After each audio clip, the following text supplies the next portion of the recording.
కరీంనగర్ అభివృద్ధిపై BJP BRS మధ్య సవాళ్ల రాజకీయం నడుస్తోంది. ఎంపీగా కరీంనగర్ కు బండి సంజయ్ ఏం చేశారని, దీనిపై చర్చకు సిద్ధమా అని కేటీఆర్ సవాల్ విసిరగా, కేసీఆర్ వస్తే తానేం చేశానో చెప్తానని కౌంటర్ ఇచ్చారు బండి సంజయ్.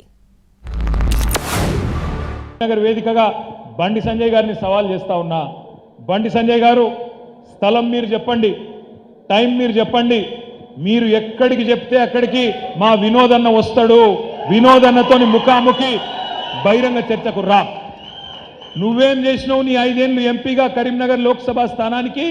వినోద్ కుమార్ గారు ఏం చేసినరో సవాల్ విసురుతా ఉన్నాం. బీఆర్ఎస్ తరఫున రా, చెప్పు, వచ్చి కావాలంటే మేమే హాల్ బుక్ చేస్తాం, మేమే మొత్తం ఇంతజాం చేస్తాం. రా, వచ్చి మా వినోదన్నతోని ఒక్క డిబేట్లో, సబ్జెక్ట్ కూడా నీ ఇష్టం, సబ్జెక్ట్ కూడా నీ ఇష్టం, హిందీయా ఇంగ్లీషా తెలుగా నీ ఇష్టం,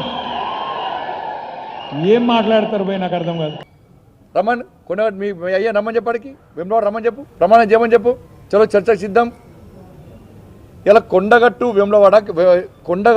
వెమ్లవాడను ప్రసాదం స్కీమ్ కింద నేను తీసుకొస్తా అంటే కనీసం అప్రూవల్ చేయలే. 3 సంవత్సరాలు మొత్తుకున్నా, చేయలేరు అభివృద్ధి.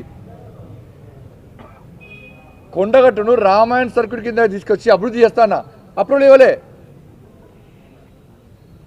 మాకు అప్రూవల్ ఇవ్వరా, మమ్మల్ని చేయనియరా, మీరు నిధులిస్తాను ఇయ్యరా.